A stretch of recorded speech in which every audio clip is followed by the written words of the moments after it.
Imagine this.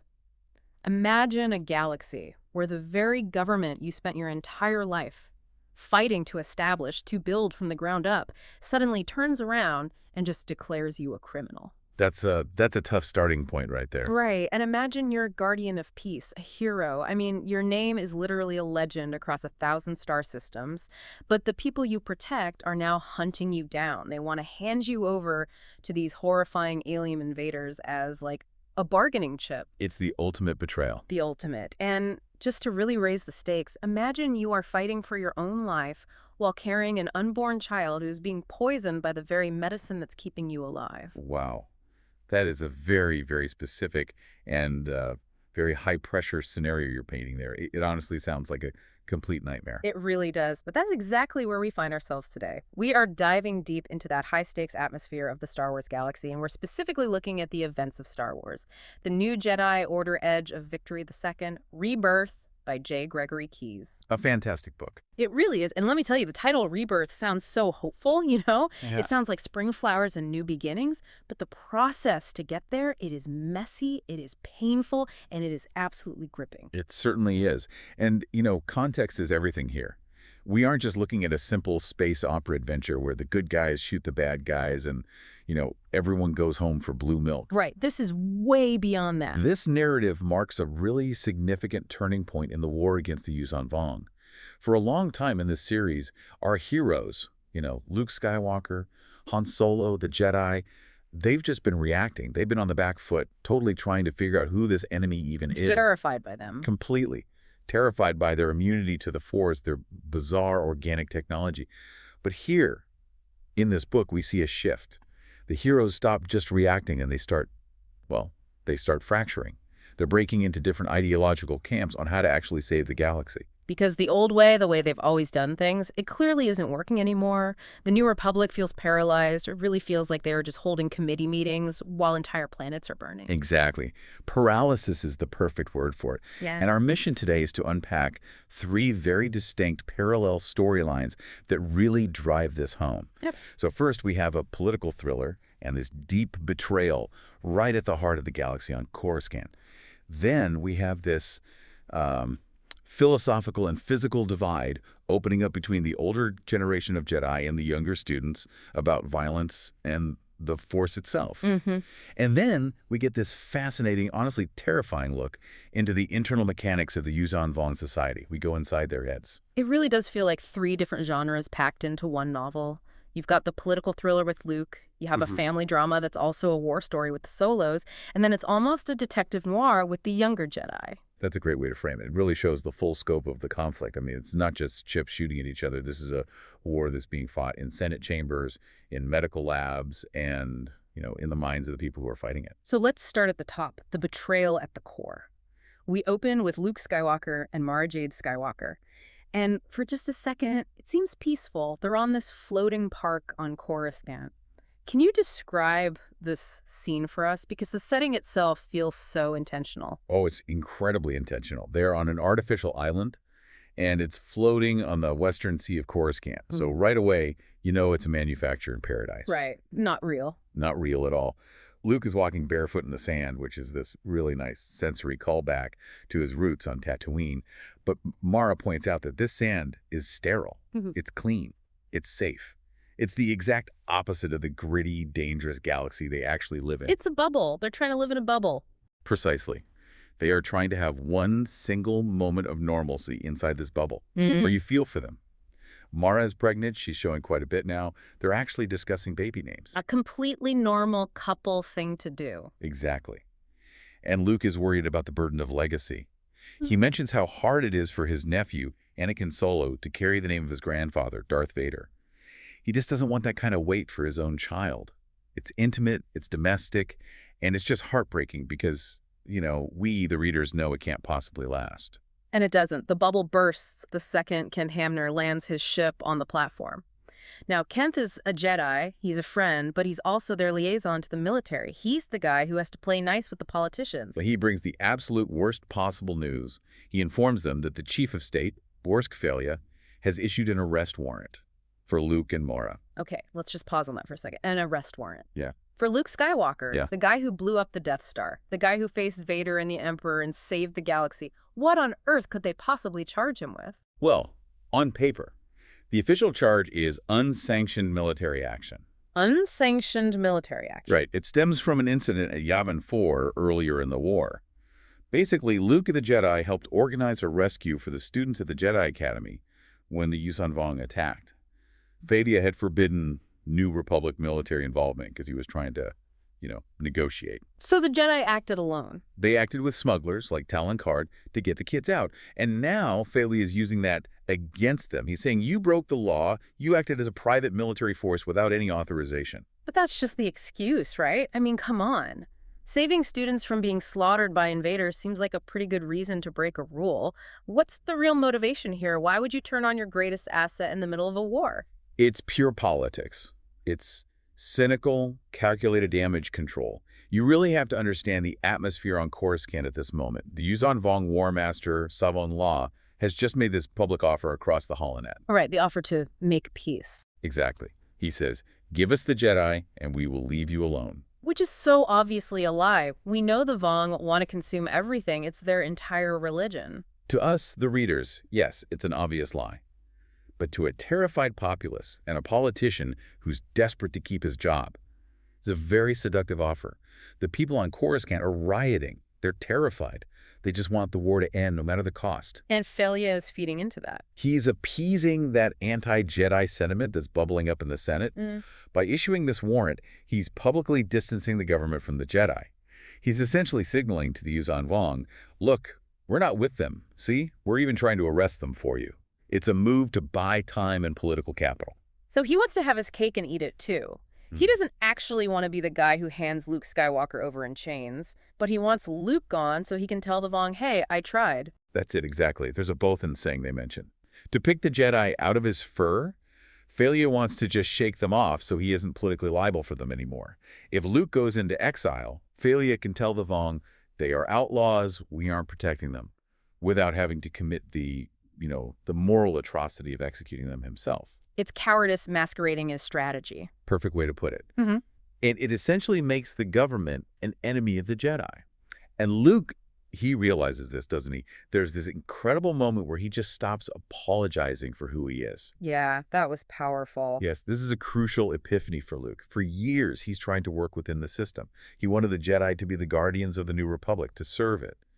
But here, standing on that fake beach, he realizes that the Jedi ethic is no longer compatible with the government it's supposed to serve. And he says that line to him, He says something so powerful. He says, the Jedi have a mission older than the New Republic. I love that line. It's Luke finally drawing a line in the sand. He's saying, we serve justice, not the chief of state. It feels like a declaration of independence for the entire Jedi Order. It absolutely is. But just as they are processing this political bombshell, I mean, the ink isn't even dry on the warrant. And things go from a political thriller to a medical thriller in about 2 seconds. Mara collapses. She just crumples. And this is where the stakes become incredibly, terrifyingly personal. We know Mara was infected with the Yuuzhan Vong disease a while back. The Kum spore, a nasty biological weapon that literally eats you from the inside out. And she'd been keeping it in remission with something called tears. That's right. From a mysterious creature named Vergere. Right, from Vergere. Can you just quickly remind us who Vergere is and why her tears are some kind of magic medicine? Vergere is a really enigmatic fosh, a bird-like alien who lived among the Yuuzhan Vong for decades. She gave Mara a vial of her own tears, which have these unique chemical properties. It's not just water. It's a complex biological agent that can manipulate cellular health. Luke and Mara had a small supply, and it was the only thing keeping Mara alive. Okay, so she's been taking this stuff to stay alive, but then we get the twist. And it is a heartbreaking twist. Those same tears that are keeping her alive are now toxic to her unborn child. How does that even work? Why would a medicine suddenly turn into a poison? The Jedi healers, Silgul and Izum Ulos, they explain the biology of it. The substance works by targeting rapid anomalous cellular processes. That's how it fights the disease. But then you have to think about what a pregnancy is. It's also a rapid cellular process. The most rapid cellular process there is. A fetus growing is just explosive cell division. The medicine, the substance, you can't tell the difference between the disease and the baby. It treats the fetal development as an anomaly like a cancer, and it tries to correct it. That is just horrifying. So the medicine that's keeping Mara alive is actively trying to attack her baby. Exactly.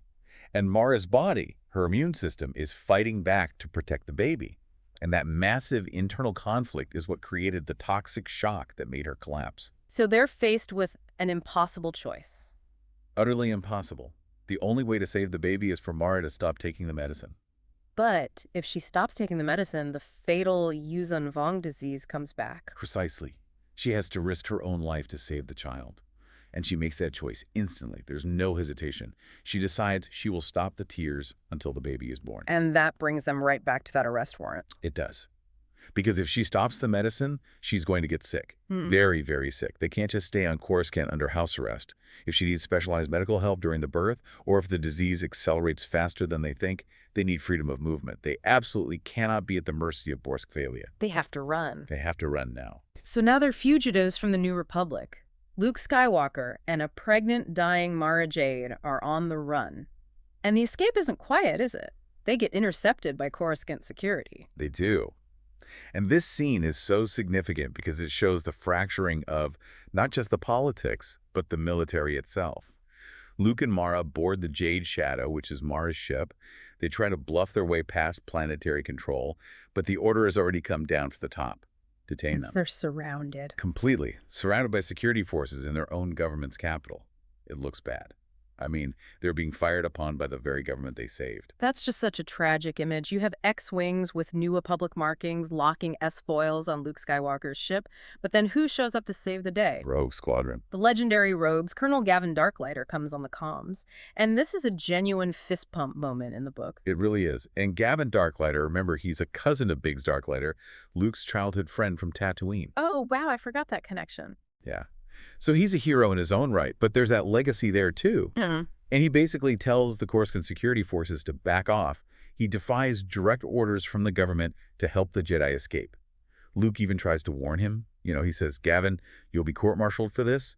And Gavin's response is basically, let them try. That is a huge moment. That is the military choosing a side. And it's not the government's side. It is the beginning of a schism. It's a clear signal that the soldiers, the people actually fighting and dying in this war, they trust the Jedi more than they trust the politicians. It's a really dangerous moment for democracy, to be fair, but it shows just how much moral authority Veila has lost. How does he get them out?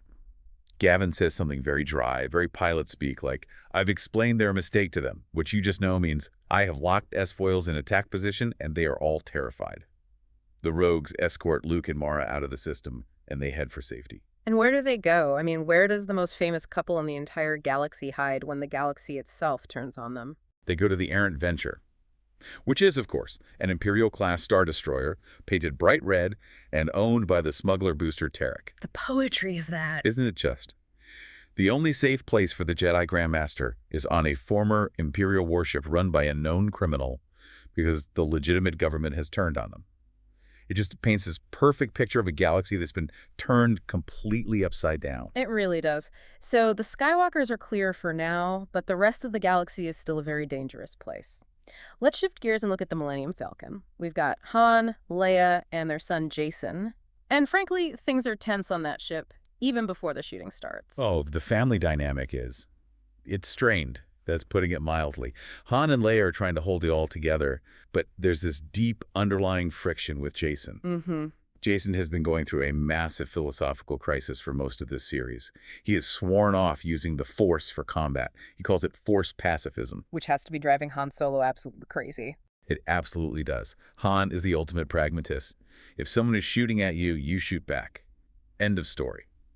He sees Jacen's pacifism as this, intellectual luxury that they simply cannot afford in the middle of a war for survival. He's just watching the galaxy burn. And he's thinking, my son has the power to help stop this, but he's too busy thinking about it. It's a fundamental disconnect. But let's play devil's advocate for a second, though. Is Jacen right? Is there a point to what he's saying? Well, in the long run, maybe. I mean, Jacen looks at the entire history of the galaxy. The Jedi fight the Sith fight the Jedi. Wars happen, billions and billions of people die. He thinks that if the Jedi keep using the Force as just another weapon, the cycle is never going to end. He's trying to find a third way. Exactly. A way to understand the Force as something larger than just a superpower for killing people. He's afraid of the dark side, of course, but he's also afraid that the Jedi are just imposing their will on the galaxy, same as anyone else, just with better intentions. But in the short term, if he doesn't fight, his parents get eaten by acid-spitting bugs. Correct. And that is the absolute tragedy of Jacen Solo. He is a philosopher who is trapped in an action movie. He wants to be Gandhi, but the galaxy desperately needs him to be Rambo, and that tension is just tearing him apart. And it comes to a head almost immediately when they get pulled out of hyperspace. Pulled out by a Yuuzhan Vong interdictor ship. And this isn't just some small patrol ship. This is a massive, living vessel. Can you explain the tech here? Because it's not like an Imperial interdictor, it's biological. Yeah. The Vong use these creatures called dove basils. They're living things that can manipulate gravity. They can literally pull ships out of hyperspace by projecting a gravity shadow, simulating the mass of a planet. And they can be used defensively, too, right? Oh, yeah. They can also swallow proton torpedoes or incoming laser fire by creating these tiny, momentary black holes. So the Falcon is just stuck in one of these gravity wells. They power down the ship, trying to float dead in space, hoping the Vong will just mistake them for debris. But the Vong send over boarding parties anyway. They start cutting through the hole. They've got these things called grutchins, these acid-eating insects, and they're just chewing through the airlock. And this forces Jacen's hand. He's in the dorsal turret, the gravity is off, so it's all zero-G. Han and Leia are busy trying to fix the ship, or they're groggy from the rough exit from hyperspace. And Jacen realizes he can't just meditate his way out of this one. He has to fight. He has to save his parents. So he does it. He breaks his vow. He goes right into the boarding tube to hold them off. It's a really visceral scene. He's fighting these Vong warriors in their living crab shell armor. He uses his lightsaber, but he also uses the Force in a way we haven't seen from him in a while. Like what? There's a moment where a warrior spits this deadly poison at him, and Jacen, without thinking, just uses the Force to catch the glob of poison in midair and fling it right back in the warrior's face. He kills them, he fights, and he wins. Does he feel triumphant about it? Relieved? Not at all. Han is on the comms, high-fiving the air because they survived. But Jacen feels completely defeated. He feels like he failed his own moral code. He betrayed himself. But what's so interesting is how they actually escape the interdictor field. It's not just brute force. It's that classic, brilliant Solo improvisation. Oh, this was my favorite part of their whole storyline. The C-3PO maneuver, as you call it. It's perfect. It is brilliant. So they need to distract the Vong's gravity manipulators, the dove basils. As we mentioned, these creatures swallow shields and missiles by creating mini black holes. But they can get overwhelmed. They can only swallow so much at once. So they need to give them something big to chew on. Exactly. But they can't launch missiles electronically because the whole ship is powered down to hide from sensors. So Jacen grabs C-3PO, who is, of course, terrified and complaining, and he drags him to the airlock. Poor 3PO. I can just hear him. Jacen makes him manually shove concussion missiles out of the garbage chute or an airlock, one by one. Just picturing a golden protocol droid floating in zero-G, shoving live warheads into space while protesting the whole time. It's such a perfect Star Wars moment. It balances the high tension with that classic humor. Oh dear, I wasn't built for this. Yeah. You can just hear him saying, but it works. The missiles just float out silently into space. The Vaughn sensors just think it's more junk, more debris from the hyperspace exit. And then Han brings the ship online. Han powers up the ship just for a second. They detonate the missiles remotely. The dove basils absolutely panic, and they frantically try to swallow all these explosions at once. And that distraction, that overload, breaks their grip on the Falcon. And Han punches it. Exactly. They jump to hyperspace. It's desperate, it's improvised, and it barely works. Classic Falcon. But the tension doesn't end with the escape. They arrive at a place called Shelter. Tell us about this place. Shelter is a secret base hidden deep inside the Maw. The Maw. You mean that cluster of black holes near Kessel, the Kessel Run Maw? The very same. It's an incredibly dangerous navigational hazard, which of course makes it the perfect hiding spot. No one goes into the Maw unless they have a death wish or a very, very good map. Lando Calrissian has set up a base there inside a hollowed-out asteroid. What's it for? It's becoming a central hub for what they're calling the Great River. The Great River? That sounds almost spiritual or mythological. It kind of is, but it's practical. It's a network. Yeah. It's their version of the Underground Railroad. It's a whole system of smuggling routes, hidden safe houses, and secret refueling depots, all designed to move Jedi and other high-value targets out of danger and away from the Vong. But this is where the ugly reality of the war really hits hard, isn't it? To make this network function, the heroes have to make deals with some very unsavory characters. Oh, yeah. We see a meeting at Shelter, and it's a real motley crew. You've got Lando, of course, but then there's a bored Hutt named Bana, a Twi'lek resistance fighter, and this corporate profiteer named Oplee Moores. A war profiteer. Exactly. It illustrates the sheer desperation of the situation.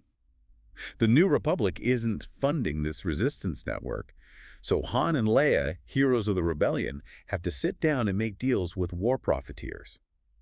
Oplee Moores basically admits it. She says, "We are in this for the money. Governments have the luxury of taxation. We do not."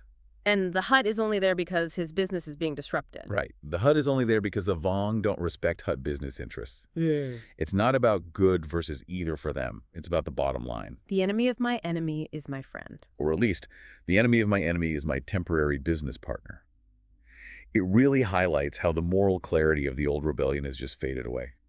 Back then it was so simple. Rebels versus the Empire. Now it's Jedi and smugglers versus biology-worshipping aliens and corrupt politicians. It's a mess. And this leads to another big blow-up between Han and Jacen. It does. On the way to Shelter, they spot a freighter convoy, and they realize it's carrying supplies for the Peace Brigade. The collaborators. Yes, the citizens who hunt Jedi for the Vong. Han realizes these supplies are going to end up in the hands of the Vong. He wants to take the convoy down. He wants to act like a soldier. Exactly. Destroy the enemy's supply line. It's a simple military calculation. But Jacen objects strenuously. He argues that their mission is one of mercy. It's about saving people, saving refugees, not becoming attackers themselves.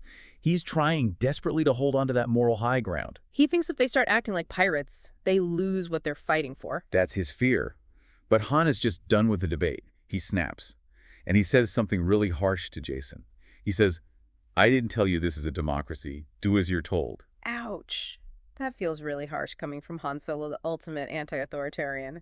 It is. Yeah. But you have to think about Han's perspective. He lost Chewbacca, his best friend, to these aliens. He sees a war that needs to be won, not debated into the ground. Jacen sees a soul that needs to be saved, his own. And in the middle of a combat zone, there's just no room for that debate. So he pulls rank as captain and as his father. He does. He completely overrules him. It's a crack in their relationship that perfectly mirrors the crack running through the entire galaxy. So we have the older generation making these hard, pragmatic, maybe even ugly choices. Now let's look at the younger generation. We have Anakin Solo, Jacen's younger brother, on a mission with Corran Horn. And this is such a fascinating pairing. Corran Horn is a senior Jedi, a master. Yeah. He's a former detective with Coruscant, the Corellian security force. So he's very cautious, very by the book, very tactical. And Anakin Solo is the opposite. Completely. Anakin is the hero type. Yeah. Immensely powerful in the Force, a bit reckless, always eager to act. He reminds everyone of a young Luke, or maybe, more ominously, his grandfather before the fall. And they're on a supply run to the planet Ariadu. Yeah, and Ariadu is described so vividly. It's not a shiny city planet like Coruscant. It's grim. It's a dirty industrial world.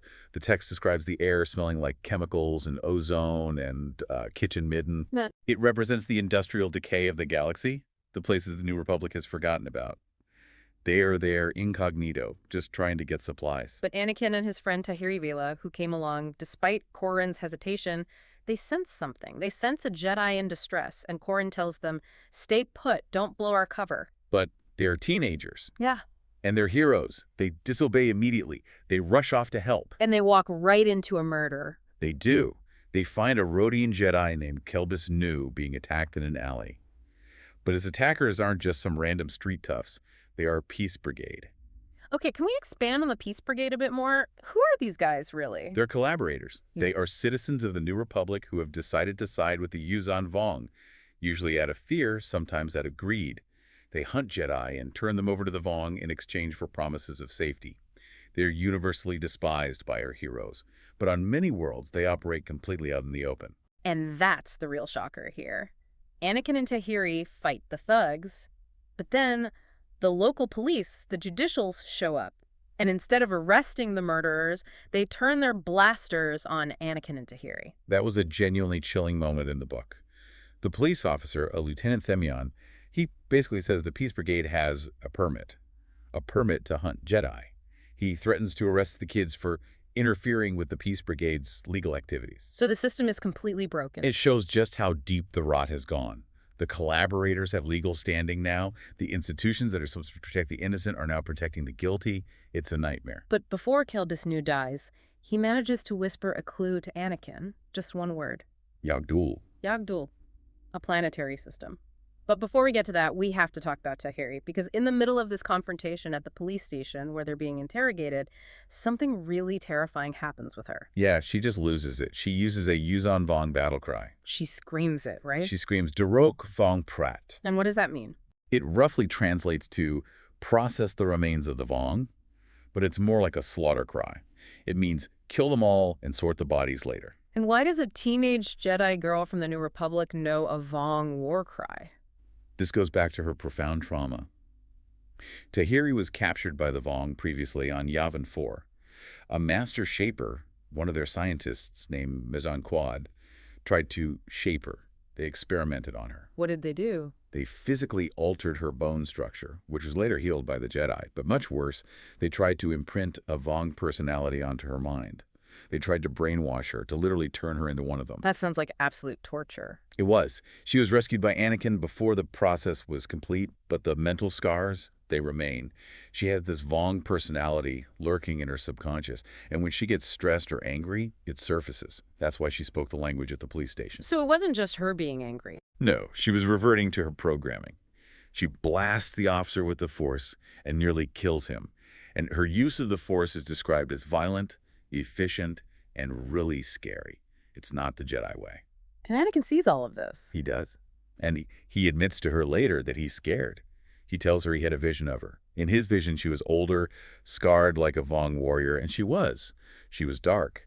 He's terrified that she's slipping away from him, that she's turning into a monster. But there is a really tender moment between them, right? They escape Ariadu, but their ship is damaged, and they get stuck on an asteroid for a bit wearing vac suits. Yes, this is the helmet touch scene. It's beautiful. In the vacuum of space, sound can't travel. So they lean their foreheads together so their helmets are touching. The vibrations allow them to hear each other's voices. It's incredibly intimate. It is. And in that moment, Anakin confesses his vision, and Tahiri reaffirms her loyalty to him. She basically tells him, I am me. I am here. It solidifies their bond. They're just scared kids, but they trust each other implicitly, more than anyone else in the galaxy. So, following the clue from the dying Jedi, they decide to go to Yagdul. And Corran is furious about this, by the way. He's mad that they blew their cover and got into a fighter fight. Yeah. But Anakin insists. Anakin's gut instinct just drives this whole plot line. He knows Keldisnu died to deliver that message, and he's not going to let it go to waste. So they defy Corran again, and they jump to the Yagdul system. And what do they find when they get there? At first, nothing. Just a huge asteroid field that isn't on any of the official charts, which is weird in itself. But then they realize the asteroids are moving. They're Yorick coral, the organic material that Vong ships are made of. It's a fleet. It's a massive, cloaked Yuuzhan Vong invasion fleet. They're running dark, hiding in the gravity shadow of the system, totally invisible to long-range sensors. Why Yagdul? What's the strategic importance there? Huge importance. Yagdul is located right on the Corellian trade spine. It's a major hyperlane, a superhighway for commerce and military movement. If the Vong captured Yagdul, they essentially cut the galaxy in half.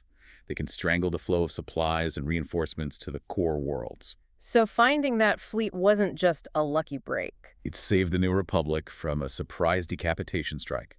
It completely changes the strategic map of the war. So Anakin's disobedience, his recklessness, literally saved the war effort. It did, and it reinforces one of the core themes of the book. Sometimes the old rules, Corran's caution, the protocol, the way you're supposed to do things, they're just insufficient for the threat you're facing.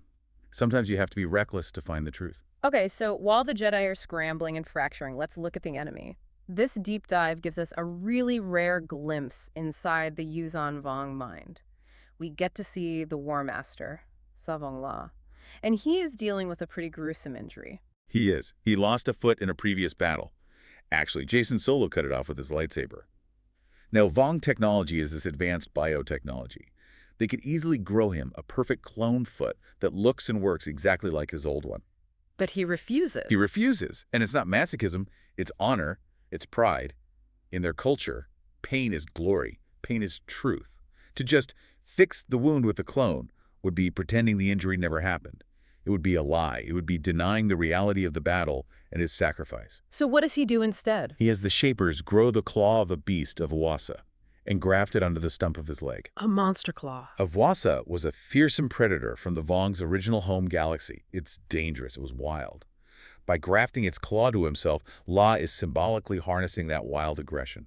He walks on a monster claw to remind everyone and himself of his sacrifice and his strength. It tells you everything you need to know about their psychology. It really does. They despise what they see as the softness of the galaxy's technology. We use Bacta to heal without scars. They use scars to prove their worth. But not all Vong are like that. We meet a fascinating character named Nen Yim. She's a Shaper, a biotech scientist, and she's on a world ship called Banu Mir. And this ship is dying. This is one of the most interesting parts of the entire source material for me. The Vong ships are alive. They have brains, hearts, circulatory systems, and the Banu Mir is old. Its brain, the Rikiam, is senile. It's misfiring. So the ship is having a stroke. That's a great way to put it. It's causing ship muscles to spasm, which creates massive hull breaches. Thousands of Vong civilians are dying because their own ship is falling apart from old age. And Nen Yim, the scientist, she has a solution, but it's forbidden. It's heresy. She wants to graft new tissue onto the brain to bypass the damaged sections. To us, that's just brain surgery. But to the Vong, who follow these incredibly strict religious protocols, it is blasphemy. You don't tamper with the sacred designs of the gods. You don't invent new cures. You only use what's been given to you. So she's a scientist in a society of religious zealots. Precisely. She represents a crack in their fanatical armor. She values survival and logic over religious dogma. She realizes that the old ways are literally killing them. The warriors don't care about the science. They only care about glory. But Nen Yim knows that if the ships die, the warriors die too. She is a heretic because she is trying to save her people using reason. You know, it parallels the Jedi, doesn't it? Luke is realizing the old Republic laws don't apply anymore. Nen Yim is realizing the old Vong protocols are suicidal. Everyone is having to adapt or die.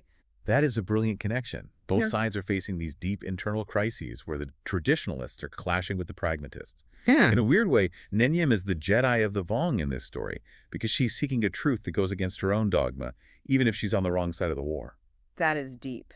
Speaking of pragmatists, or maybe you'd call them extremists, depending on your view, we have to talk about Kyp Durron. Jaina Solo is sent by Luke to go find him. Right.